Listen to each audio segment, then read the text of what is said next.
I'm Dr. Jordin Wiggins, and this is the Pleasure Principles podcast.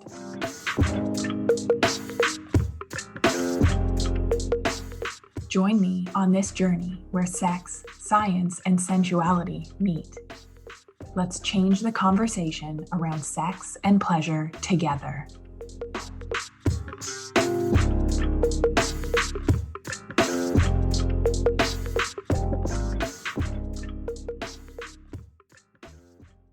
There's a few things that I know to be true.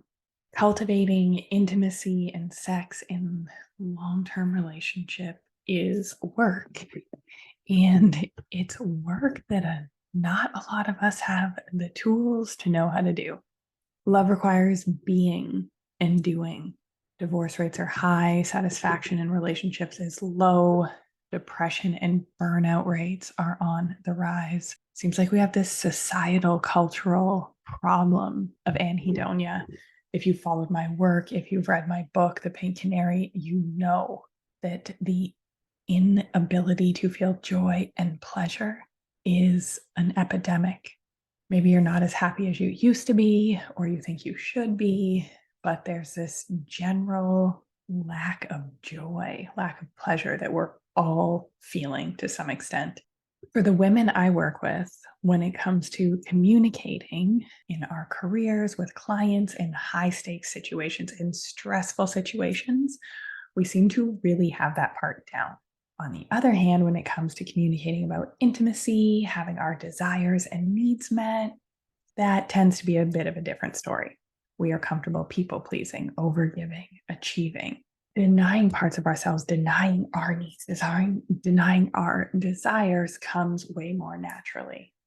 Or we've figured it out in one area.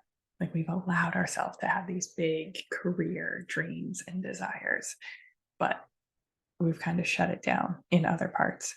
We're great at being the way we think we should be, wanting the things that we should want. We're great at setting goals. We grew up anticipating others' needs, making it hard to focus on our own. Sometimes in a home where we didn't talk about sex, we were afraid of losing control or flat out shamed. We look strong and together on the outside, but often on the inside, we are carrying so much. We are worried, a little depressed, lonely behind the smile that we paste on. It can be hard to focus on ourselves, our needs, our pleasure. Our relationships tend to suffer in one of two ways: from fractures over time where we're all so busy and then we wake up one day like, what happened? It was so great in the beginning. Or boredom, lack of aliveness.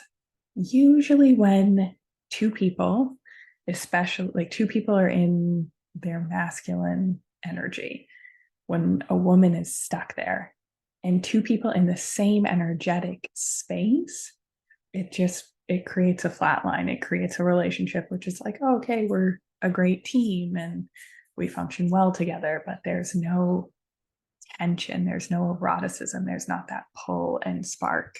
I taught an event last week and the feedback, it was the art of feminine communication. It was a communication at work is easy as long as it's not vulnerable. We've all hung on to employees that don't pull their weight or pulled punches when it comes to having hard conversations, because it often feels easier to just do it ourselves, or we used to be that way and we're working on it. And it's easier to communicate when it comes to tasks or to-dos, making plans. Where it is hard is to communicate when we're scared that our needs won't be met, or we shrink what we're asking for because we're scared that somebody won't show up, or we're scared of the hurt that we will feel if we ask and we're told, no, I did this morning, knew what I wanted, asked for something else instead, and didn't feel great for either of us.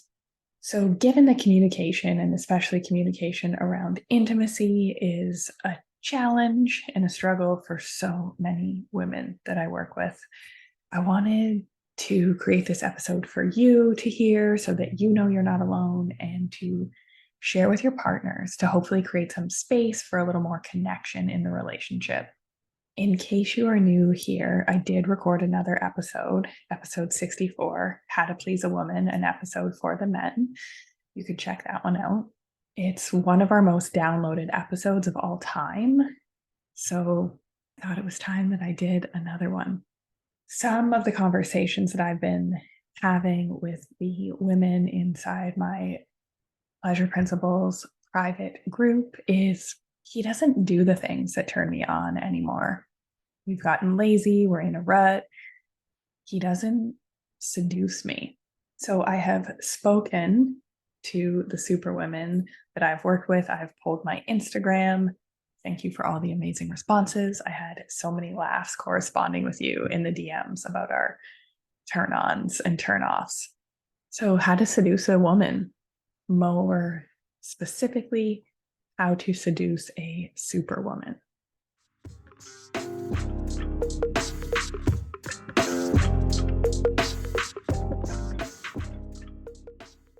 Tip number one is lead. Lead her somewhere she can't go herself. Said another way, support her, be her foundation, her rock, expand her, press her open with love, lead us into a room, pick a new destination. Don't let us hide from the big, scary decisions that set our souls on fire, the ones that allow us to choose and prioritize us over others. Let us know you've got our backs. Let us know you can handle the rest. This requires you facing your demons first. You're a warrior, and the challenges that she calls you to can feel like death. You need to be connected to your purpose. If you have lost it, find it. The gaming, focusing on work, distractions with friends dries us up. We crave your presence and leadership. And if your woman struggles to be led, that's another story. But send her to work with me and we can work on our side of the street on that one. Tip number 2, plan. This goes along with number 1. We do a lot to make everyone's lives run smoothly. Planning, thinking ahead, managing everyone's needs. It would feel great to have a date night or a little getaway planned where we can show up, relax, and just enjoy. Tell us to pack flip-flops or skis. More information on why this works, listen to episode 54, the 50 Shades of Grey episode of the Pleasure Principles podcast. And this goes along with leading. We like you to take charge every once in a while. It's a dance. But if we are in the driver's seat all of the time, it is a dynamic that does not feel great for either of us. Number 3, give. And there's a caveat here. It's give in a way that she can receive. Show appreciation for all she does in a way that her heart can receive it. Could be gifts, could be small things like flowers, or bigger things that she wants but doesn't want to spend the money on herself. Yes, we can buy our own shit, but we do like to be thought of and like you made the effort behind the gift. Maybe it is spending time together. If you haven't been present, it's probably some quality time that she wants. Or maybe she's craving your touch, a note that tells her how much you mean to her. I'm a words of affirmation and physical touch girl myself. Most superwomen are words of affirmation to some extent. I'll talk about that a little bit more, but we're like plants without water when we aren't being told we're doing a good job. It's our superwoman conditioning. Just listen to more podcasts. Finding ways to show your love in a way that she can receive it is key. And she should be doing this for you. If you have no idea what I'm talking about, you and your partner can both do the 5 love language quiz to have some sort of idea. Tip number 4, slow. Nothing puts the brakes on a woman's desire faster than feeling like she's being rushed. This goes for initiating and during intimacy, even during arguments. Take your time in initiating. Don't make your move quickly. Want to have sex or pushing your junk into us, doing the helicopter thing with your dick isn't as sexy as it was when we were 20. During sex, do not rush to penetration. Our desire wanes when we feel like we haven't had the chance to relax and fully open. Vulvas will draw you in, they will invite you in when they are ready to be penetrated. So if you're needing tons of lube, and I am not against lube, we need to talk about lube again and give you guys my guide to lube. Note to self. So yes, don't rush it. You shouldn't be having to jam things into a vagina. They should be sucked in, drawn in when they're ready to be penetrated. Go as slow as you think you can, and then go slower and watch her respond to that. Tip number 5, appreciation. These are the words of affirmation. Appreciation and validation is a superwoman's drug of choice. We like to make people happy, often to our own exhaustion. If you're wondering where the bright, energetic woman that you met went, where did she go? Her tank is empty from overgiving in all of the aspects of her life. She has lost some element of herself.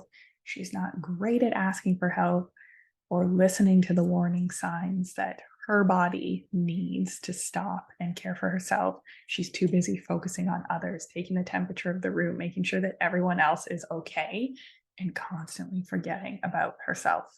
Complimenting her on the things she does to improve her parenting, making the house function better, working on her trauma, becoming a better person, mother, in her career, her outfit. Thank you. Just thanking her for what she does. Words, texts, thank yous that show appreciation doesn't matter. We love it. And there's a caveat. Do not just compliment her when you want something. A weekend away with a guy, sex. Giving to get has an obligatory energy and it doesn't feel great. Dries us up. She will sense this and feel resentful. Sometimes our pussies, our feminine energy can sense and respond to these things even when we cognitively don't know. So low libido, chronic UTIs, yeast infections, there's something going on there, either deeply rooted issues with her sexuality or trauma history. And generally, there's some sense of not feeling fully safe, seen, and supported in the relationship as well. So, choice is sexy, safety is sexy, consent is sexy.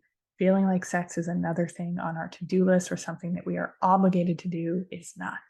Number 6, control. We like it when you get aggressive, tell you to go slower, go faster. If you know that one. Super women really, really struggle with this one. We want to fix, we want to find solutions. We often get paid very well to do this in our career. So our entire lives has been reflected by us doing, fixing, achieving. We get that appreciation and validation that we crave. As little girls, we were patted on the head for that. We like things to be just right. We like things to try and be perfect, even if we don't admit it. This goes for life and sex. And this is a huge benefit in some areas. We're pretty kick-ass. And it can make it feel like we're hard to hold on to, like we have a wall up. Like a lot of times, the actions that we take bring us further away from the love and intimacy that we crave. And yes, you can lovingly remind us that we deserve to feel good and relaxed, regardless of what we still have to do. Help take things off our plate. We're not good at asking for this. We're often like drowning in overwhelm. Our nervous systems are so used to feeling dysregulated that calm and relaxation and pleasure feels odd to us, and like sitting and doing nothing feels weird, but doing, that's where we feel normal. So oftentimes we want to try and control the situation, and like we need things to be just right around the room, or all of the things on our to-do list need to be done first, when really we deserve pleasure, rest, and relaxation because we are. So I like to frame these things with my clients that we want to start practicing pleasure, tolerating more pleasure. So Try a night, like if you tell her, oh, just sit and relax, but she's still spinning. So it's going to take time to shift this. So try a night for her pleasure. Draw her a bath while you put the kids to bed or do things that she needs to do. Ask her, what is on your to-do list tonight before you can relax? Maybe give her a massage. More importantly, ask her what she wants. Do not make this about you. Suggest cuddling and don't cuddle and then try and stick it in. Respect her boundaries, respect where she is at, where her nervous system is at. Start doing this a few times a week and watch the spark come back. Create the space for her to practice pleasure, for her to feel good. Maybe it's she signs up for a yoga class on the weekend and you handle the things, but that's a conversation that you two need to have together. And sometimes she's even going to struggle to tell you what that is or what she needs. Number 7, novelty. Find new ways to show affection that aren't physical touch throughout the day. Esther Perel says that sex starts after the last orgasm. This is not something that you just think about or roll over and press your erection into us. Again, this may have worked in the past, but it is not going to cut it today. If you're not doing a multitude of things discussed in this episode, it is time to up your game. Time to put in work. I promise that it will come back tenfold. And that is relationship. That is women's sexuality. We're like a pot to boil. So once you've cranked up that heat and you've got us to the boiling point, it's hard to get us cooled down again, but we need to get there. Novelty. A new sex toy or lingerie is great, but usually what we're craving is connection, passion. We're craving to feel a way, to experience something differently. So find new ways to connect that makes her feel seen and heard. Date night with no phones. Sit down, say, tell me everything. Listen, don't fix. Suggest something new to try sexually. Hey, I've been thinking of blank. How do you feel about that? But really investigate, like, what's your relationship missing and what does she need? So pleasure, presence, connection are usually the 3, and 2 are usually lacking. And find new ways to bring more of that. Number 8, cycles. Honor her femininity, the changes in her cycle. There are times of the month where she is more and less aroused. Be a team player, help maximize the time when she may be more aroused. And at times where she's less, there's a desire for more connection, more cuddling. We love a man who shares in the workload of managing fertility and cycle tracking and is woke when it comes to female hormones. The shaming of, like, oh, when are you going to get your rag? Because I can't tolerate you. Like, we're actually over it, because none of us would be here. We wouldn't even be having this conversation if it was not for hormones and menstrual cycles. So time to accept it as fact, not make it mean anything, and work with it, not against it. Number 9, differences. Mismatched libidos are normal. Take time to make this understanding mainstream. Stop comparing the new relationship energy of when you met to today. Stop comparing your expectations with today and find something that works for both of you. Back then, that was before she had kids, before she usually started and managed a multi-million dollar business or got promoted and managed lots of people. If you are having way more orgasms than her, then we need to work at starting to close the orgasm gap. Listen to episode 13 of the Pleasure Principles podcast if you don't know what I'm talking about. The key to a great sex life with longevity and ongoing desire is to acknowledge the differences and allow sex and intimacy to flow and be fluid. Different ages and stages of life make a difference. Do you have young kids that constantly need caring for? Are you together with no kids and weekends free? Work schedules, it all is going to make a difference. Has somebody gone through something with their health recently? Is somebody working through and healing some of their childhood wounds? Um, Generally, that's a time of introspection and learning, and not a time that you're feeling a ton of desire. And that's okay. We need to normalize these differences and normalize the fluidity of sex. People will ask me, like, what's the ideal number of times of sex per week? And that's really not what it's about. And if sex once a week works for a couple, that's amazing. If sex once a month for another, that's amazing too. Also, if once or twice a week worked for a really long time and then your situation changed and it's less, but you're both content with that, that's okay.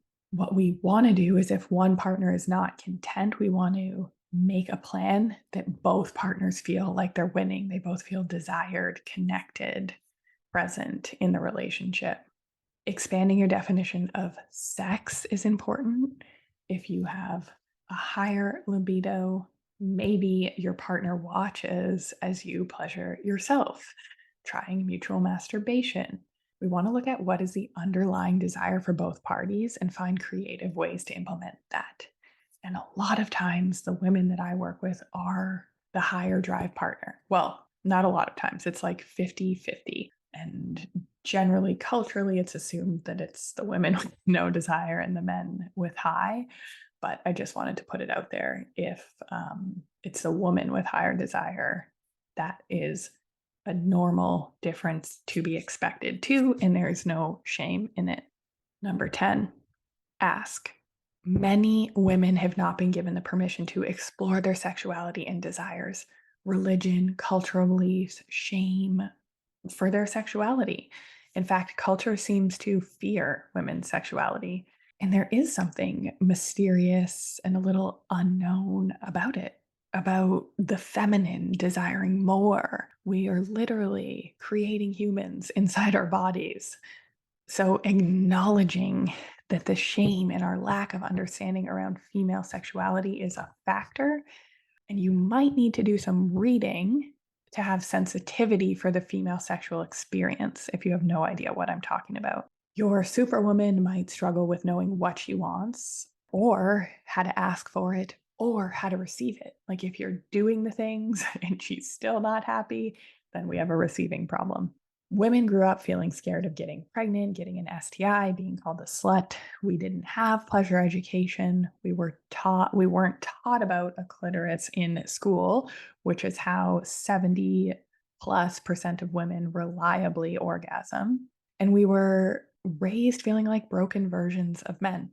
My book, The Pink Canary, is a great place to start that we discuss all of this. There's tons of great information here in this episode, and it is a starting point.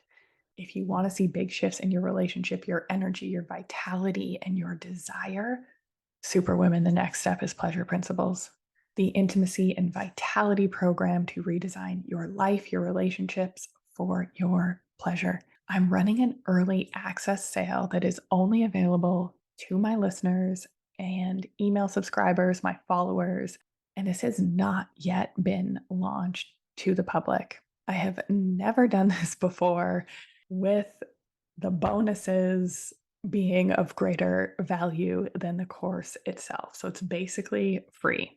Pleasure Principles is for highly driven women to learn to create deep connection and intimacy with their partner and their pleasure, to explore their desires on a deeper level and communicate them in a way that they will feel heard, understood, connected.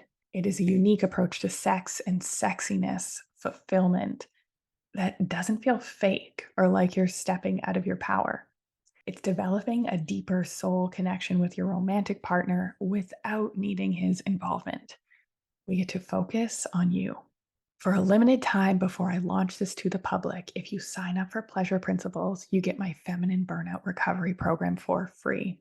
That is a $3,000 value for free. So run, don't walk for this. If you have been considering doing pleasure principles and there's been a little fear, a little hesitation, I get it. Let's talk about it. We can always get on a call and make sure that this is right for you. Send me a DM on Instagram. I'm feeling extra giving this month. So this is a no-brainer. If you're tired of feeling tired, unfulfilled, spending money on solutions that do not work, enroll for Pleasure Principles and get my Feminine Burnout Recovery Program for free. We're going to work on your vitality, feeling alive again, feeling desirable, sexy, vibrant. We will work at this from the pleasure mindset perspective in Pleasure Principles, as well as the cellular level with the Feminine Burnout Recovery Program. The link is going to be in my bio to register.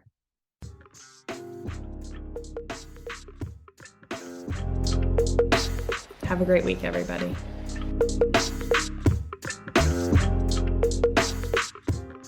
If you like what you heard in this episode, leave me a rating. Your support helps me get discovered by more women like you. Together, we can change the conversation around women's sexual health and pleasure for you, your partners, and generations to come.